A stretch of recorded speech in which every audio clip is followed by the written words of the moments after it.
এবার আরজি করে thread syndicate বৈঠকে কলেজ কাউন্সিল ইতিমধ্যেই 59 অভিযুক্তের মধ্যে দোষ প্রমাণিত বেশিরভাগেরই 4 থেকে 5 জন বাদ দিয়ে প্রায় সকলের দোষ প্রমাণিত। তাদের বয়ান থেকে বিস্ফোরক স্বীকারোক্তি সূত্র ইতিমধ্যে রিপোর্ট পেশ করেছে 7 সদস্যের তদন্ত কমিটি।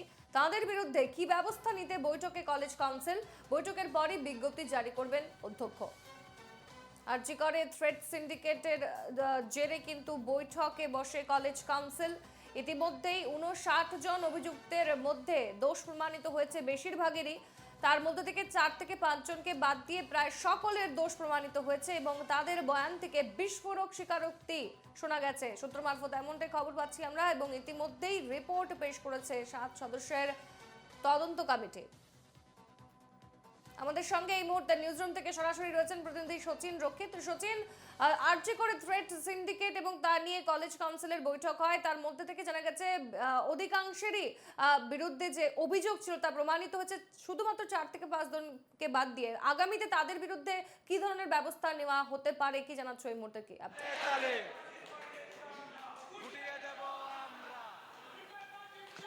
দেখো, যারা 59 জন যে চিকিৎসক যাদের বিরুদ্ধে মূলত এই যে থ্রেড সিন্ডিকেটে থাকার বা থ্রেড সিন্ডিকেটকে বাহবা দেওয়ার যে অভিযোগ উঠেছিল, সেই 59 জনের বিরুদ্ধে রিপোর্ট পেশ করলো 7 সদস্যের যে কলেজ কাউন্সিলের ইনকোয়ারি কমিটি ছিল, সেই ইনকোয়ারি কমিটির সদস্যরা। মূলত এই 4টি ভাগে বিভক্ত হয়ে এই গোটা ইনকোয়ারি প্রসেস কন্ডাক্ট করা হয়েছিল এই ইনকোয়ারি কমিটির তরফ থেকে।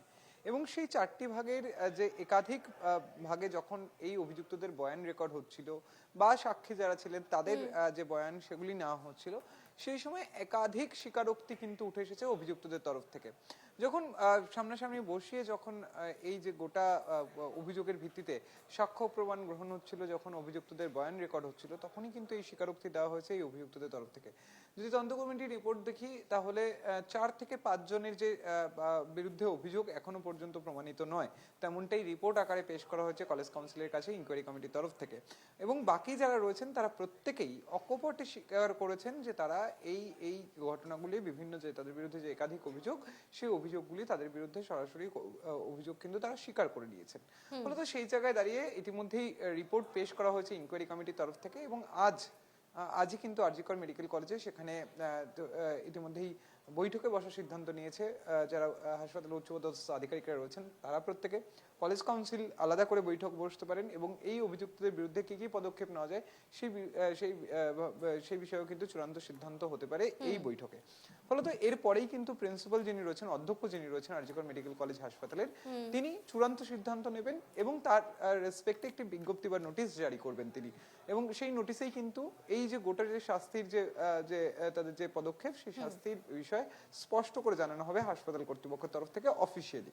ফলত এখন দেখার বিষয় যে এই যে কজনের বিরুদ্ধে অভিযোগ প্রমাণিত হলো, তাদের বিরুদ্ধে কি পদক্ষেপ নেওয়া হয়। ইতিমধ্যে তুমি জানো আশিস পান্ডে অন্যতম অভিযুক্ত এই থ্রেড কালচারের সঙ্গে যুক্ত থাকার।